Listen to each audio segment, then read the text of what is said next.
réagir ensemble.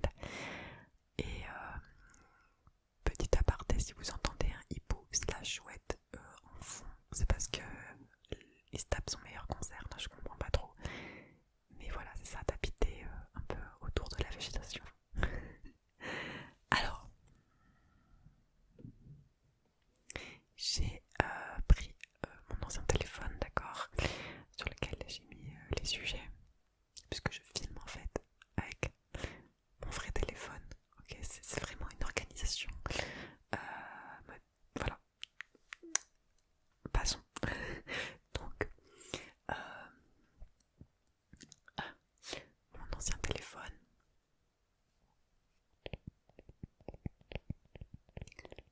Il date, mais c'était l'iPhone 6S.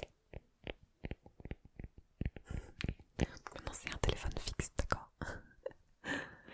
Bon, alors, pour toutes les personnes qui n'ont pas passé le bac cette année, donc je pense que c'est une majorité de personnes, je vais vous poser des questions. Il y a 4 sujets de philo en question et après il y a 2 textes. J'ai pas lu les textes encore, pas du tout, donc on va les lire ensemble et on va voir pour les questions si ça nous inspire des choses ou pas trop. J'ai déjà un peu mon avis sur ce bac, mais on va voir.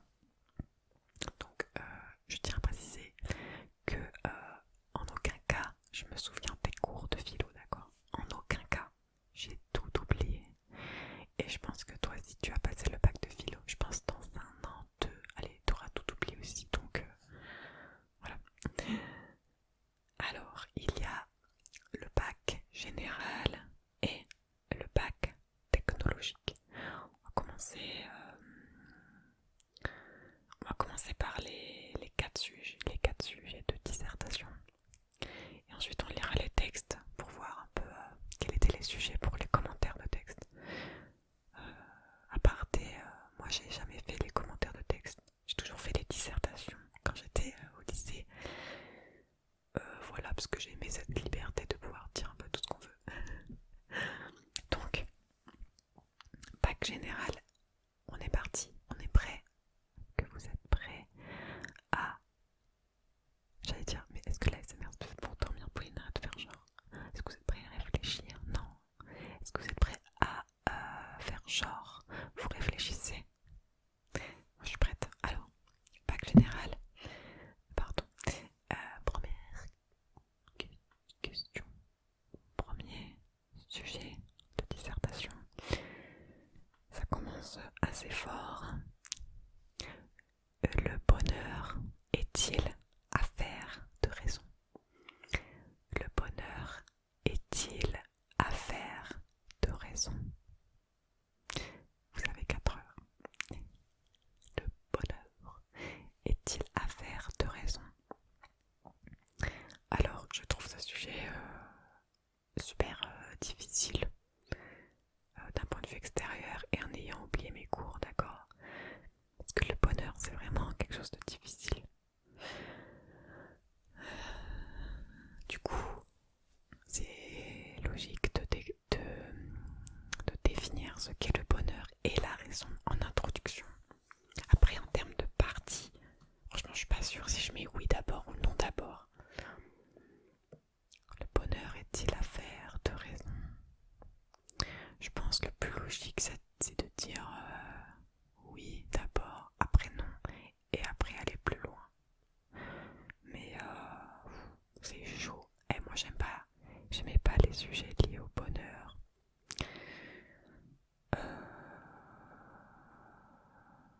Ouais, c'est pas facile.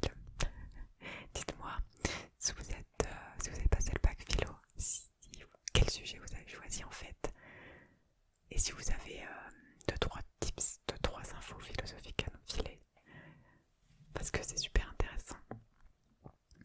Et en tout cas, j'espère que si tu l'as passé, t'as quand même assez bien réussi, ou t'as pris le sujet le moins pire et que t'as fait d'autant mieux. Parce que vraiment, moi j'ai trouvé ces sujets pas faciles, hein, vraiment. Donc le bonheur est-il affaire de raison? Oui, parce qu'il faut avoir conscience, être raisonné pour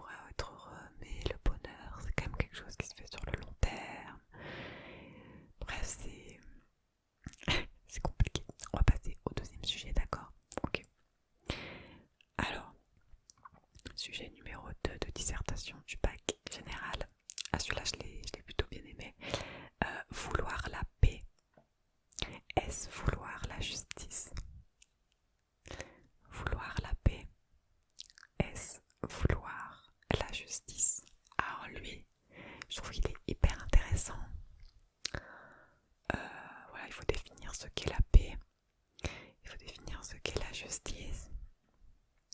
Donc il peut y avoir plein de points de vue différents. Et je trouve déjà ce sujet un peu plus... en tout cas, personnellement, je trouve qu'il me fait plus réfléchir que le premier. Parce que vouloir la paix, est-ce vouloir la justice? Oui et non. Et là, j'ai des idées de oui, j'ai des idées de non. Donc, je pense que dans le bac général, j'aurais pris ce sujet-là à l'époque où je savais des infos de cours, quoi. Là, j'ai plus trop des infos de cours, mais voilà. Est-ce qu'on considère que faire la justice, c'est rendre le reste du monde en paix? Ou au contraire, est-ce qu'on considère que faire la justice,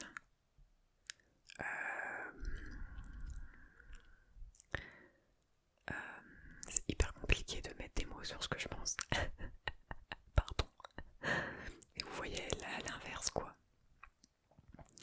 Donc, franchement, là j'ai du mal à déterminer si je mettais oui d'abord ou non d'abord. Ça dépend de l'introduction et de la définition des termes et de la problématique qu'on se met aussi. Donc, ouais, c'est un sujet fort intéressant, je trouve.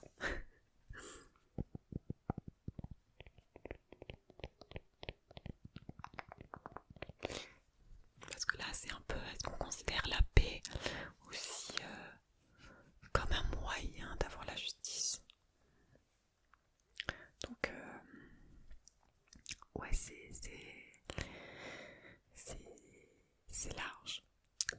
Petite anecdote, mon père, il est prof en lycée et il a participé enfin, il a été surveillant lors de l'épreuve de philo et il a lu une copie d'une fille qu'il avait rendue. Et la fille a parlé aussi de la paix intérieure. Vous voyez, genre chacun s'approprie les sujets aussi. La paix, c'est très large. Donc voilà, ça c'était les deux sujets du bac général. Donc perso, j'ai repris le 2. Parce que le 1, franchement, il me fait... Voilà. Alors, et pour le bac technologique, sujet 1. L'art nous apprend-il quelque chose? L'art nous apprend-il quelque chose? Alors, voilà, moi l'art c'est comme le bonheur, c'est un thème que j'ai trouvé un peu barbant et saoulant en philosophie. Du coup, l'art nous apprend-il quelque chose? Là, il faut bien définir ce qu'est l'art. Et l'art, il y a plein de... Je me rappelle que le cours il était complexe, il y a plein de choses. Il y en a qui disent que, de mémoire, que l'art c'est une œuvre terminée dans le temps et qu'elle se définit et se termine en elle-même ou je sais plus quoi. Voilà, il y a la notion du savoir aussi. Est-ce que l'art nous apprend-il quelque chose? Donc, est-ce que l'art est lié à l'éducation,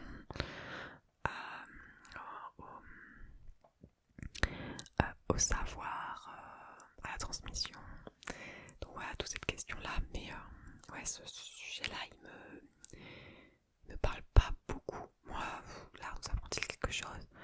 Là aussi, il y a du oui, du non. Je trouve que des fois, non, parce que des fois, t'es là, tu regardes des tableaux, des sculptures. Ça t'apprend rien en fait, c'est juste de la contemplation. Et je pense qu'il y a cette notion-là aussi. Est-ce que quand on parle de l'art, on parle des fois aussi du terme de la beauté? Est-ce que ça nous apprend quelque chose? Ouais, non. Après l'art, en termes, je sais pas, moi, le cinéma, c'est hyper complexe en fait. Je sais pas trop. Ouais, moi je trouve que le bac technologique était vraiment compliqué. Alors on passe au sujet numéro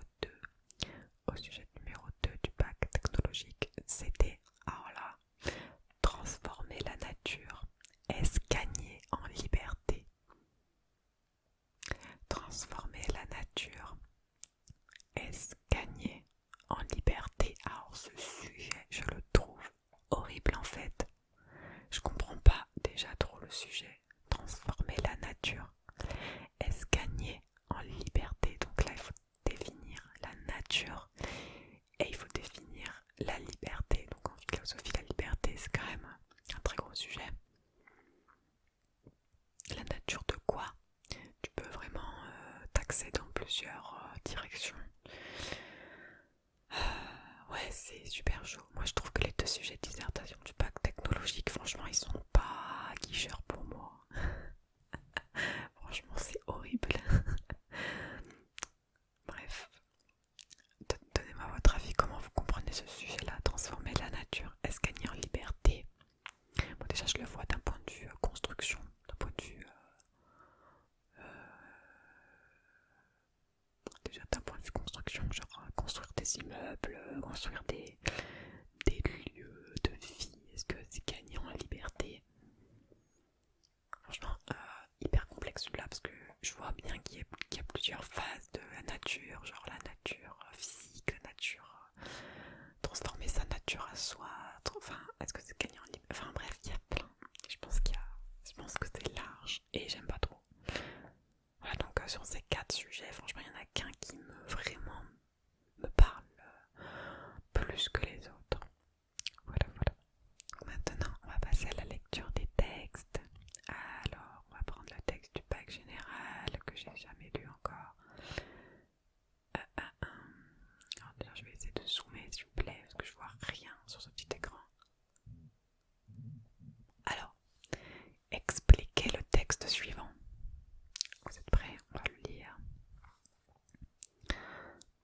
De Lévi-Strauss, La pensée sauvage. Ça me parle vite fait.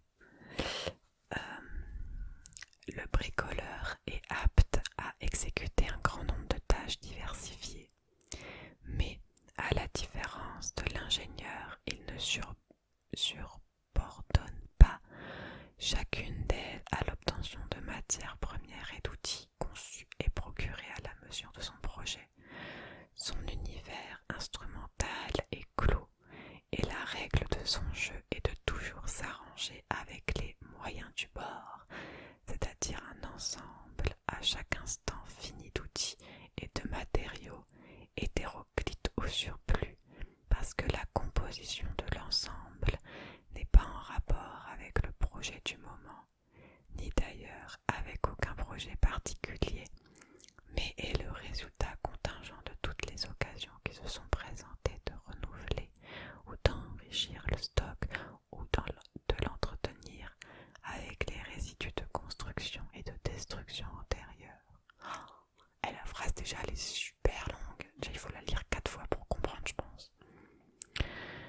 L'ensemble des moyens du bricoleur n'est donc pas définissable par un projet, ce qui supposerait d'ailleurs, comme l'ingénieur, l'existence d'autant d'ensembles instrumentaux que de genres de projets, au moins en théorie. Il se définit seulement par son instrumentalité, autrement dit, et pour employer le langage même du bricoleur, parce que les éléments sont recueillis ou conservés en vertu du principe que ça peut toujours servir. De tels éléments sont donc à demi particularisés, suffisamment pour que le bricoleur n'ait pas besoin de l'équipement et du savoir de tous les corps d'État, mais pas assez pour que chaque élément soit astreint à un emploi précis et déterminé. Chaque élément représente un ensemble de relations à la fois concrètes et spirituelles. Ce sont des opérateurs, mais utilisables en vue d'opérations quelconques au sein d'un type. S'il n'y a personne qui dort après ça, vous êtes des ouf. Moi j'ai rien compris, vas-y faut que je le relise. Ouais, alors ce texte est particulièrement pas facile. Voilà, donc je suis sûre que dans le bac général j'aurais pris le sujet 2. Waouh, vraiment pas facile. Du coup c'est la relation entre un peu la différence entre le bricoleur et l'ingénieur. Définir une problématique là-dessus. Je ne connais pas du tout la méthodologie du commentaire de texte en philosophie. Donc je ne peux pas trop savoir si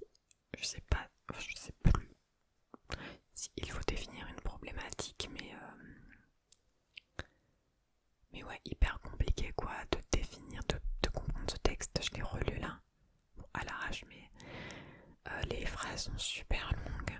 On sait pas vraiment de qui il parle et ouais, c'est pas facile, hein, franchement. En gros, le bricoleur, il est plutôt dans l'action, faire des tâches précises, alors que l'ingénieur, il va faire plus la gestion de projet, faire en sorte que le bricoleur ait ce qu'il faut pour faire ses tâches. Mais voilà, c'est ce que j'en comprends au début, en tout cas, du texte. Après, waouh, oh, vraiment ceux qui ont pris ça, vous êtes des boss. On va lire le sujet, le texte, pardon. On va lire le texte du bac techno. J'y arrive, bien sûr. Alors,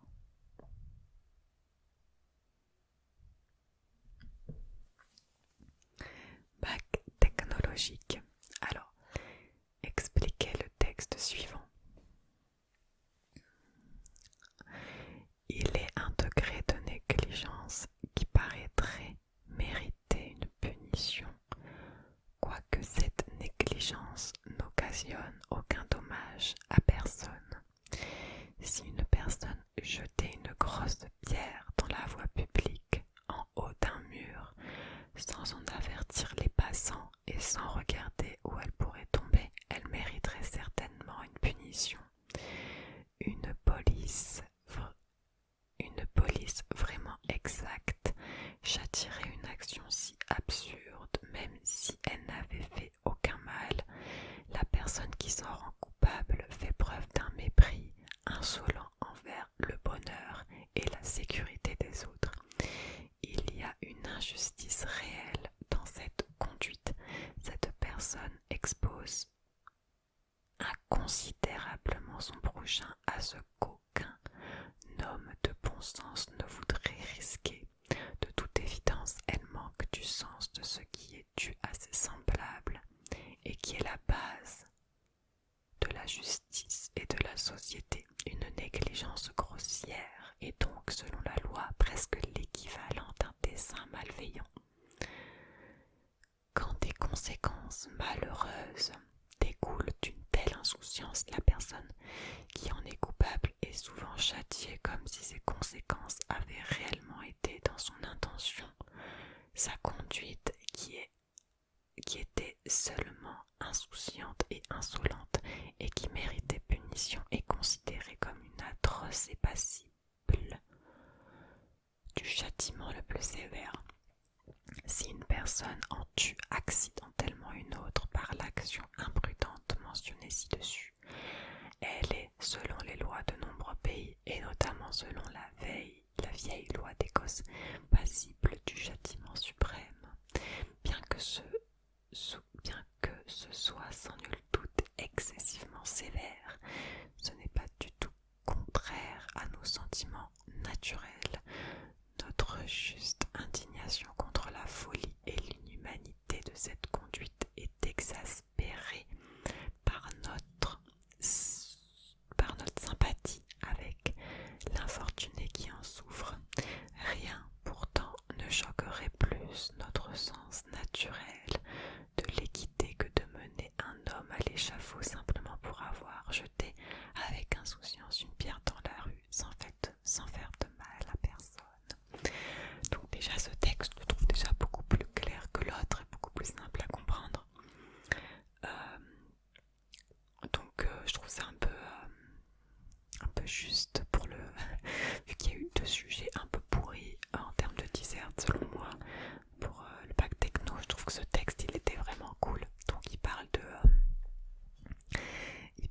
du sens moral, de la justice, il parle du bonheur, il parle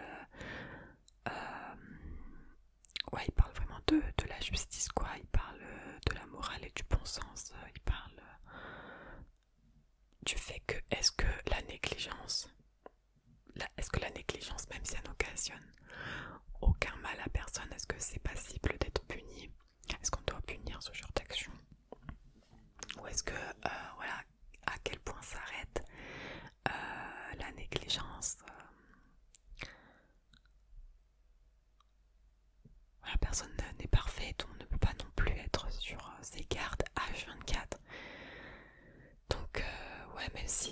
une négligence fait de mal à personne, est-ce que ça doit être jugé? Voilà.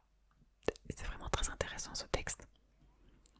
Donc ouais, je pense que j'aurais pris ça, même si j'ai jamais fait un commentaire de texte, mais vraiment, il y a plein de choses à aborder là-dedans. Ouais, mériterait, voilà, qu'est-ce que c'est encore un peu la justice,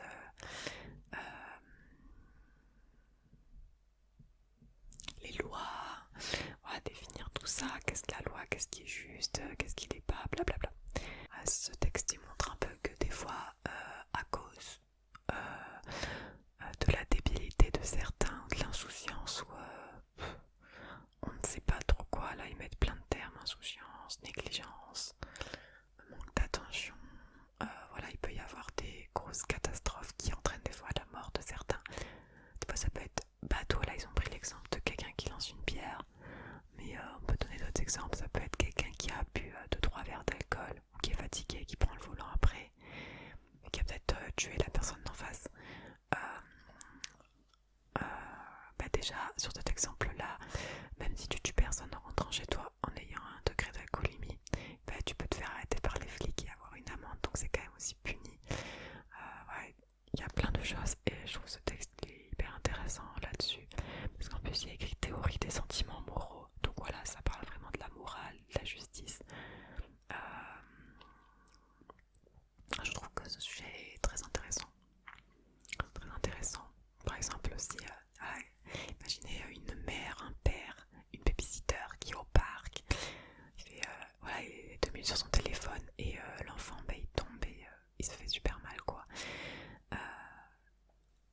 Voilà, malheureusement aujourd'hui il arrive plein de choses comme ça à cause de la négligence, à cause d'une minute d'inattention, il se passe plein d'accidents en fait dans la vie. Et, mais est-ce que aussi dans tout ça, c'est pas ça qui ferait aussi la vie quoi. La vie c'est pas que prévenir, la vie c'est aussi des erreurs. Il y a tout ça qui me semble important là-dedans. Ouais, la morale c'est quelque chose d'hyper compliqué en philosophie, hein. Ce qui est le bien, ce qui est le mal, et comment ajuster la justice face à ça, sachant que chacun a une morale propre. Et après il y a quand même une morale collective du bon sens aussi. C'est hyper intéressant. En tout cas, le bac techno, s'il y a des personnes qui ont passé le bac technologique de philo, qu'est-ce que vous avez pris? Parce que franchement je trouve ce texte, il était facile à comprendre par rapport à l'autre. Franchement l'autre horrible. Lui il est facile à comprendre et il y a tellement d'éléments que c'est facile je pense de parler dessus, de faire un commentaire. L'autre, le bricoleur, l'ingénieur, je trouve que les phrases étaient difficiles et longues. Et voilà, peut-être qu'il faudrait que je le relise plein de fois pour comprendre. Mais c'est vrai qu'à la première lecture d'un sujet, quand t'as une épreuve de 4 heures, t'as envie de prendre le sujet qui t'inspire directement le plus. Donc moi j'aurais pris, j'en aurais pas pris le premier commentaire du coup, le premier texte. Parce que s'il me fallait 1 heure ou une demi-heure pour bien comprendre le sujet, non, je serais partie sur une disserte. Mais dans le bac techno, celui-là, il était vraiment intéressant. Je trouve que ça ouvre plein de portes à la réflexion et aux commentaires, donc j'aime bien. Dites-moi, vous, le sujet que vous avez préféré dans les commentaires. Et si vous vous en rappelez, les vieux là, les gens aussi comme moi, ceux qui ont passé le bac, si vous vous souvenez de votre sujet de bac philo que vous avez passé. Moi je m'en souviens, en même temps c'était il n'y a pas si longtemps, enfin quand même maintenant. Moi mon sujet c'était travailler moins, est-ce vivre mieux? J'avais pris ça en disserte. Travailler moins, est-ce vivre mieux? Donc c'est un peu le même style de vouloir la paix, est-ce vouloir la justice? Oui, c'est un peu le même style de question. Et donc moi dans travailler moins, est-ce vivre mieux, il y avait la notion du travail, donc j'avais défini en introduction, qui était un peu synonyme de torture, le travail avec l'étymologie,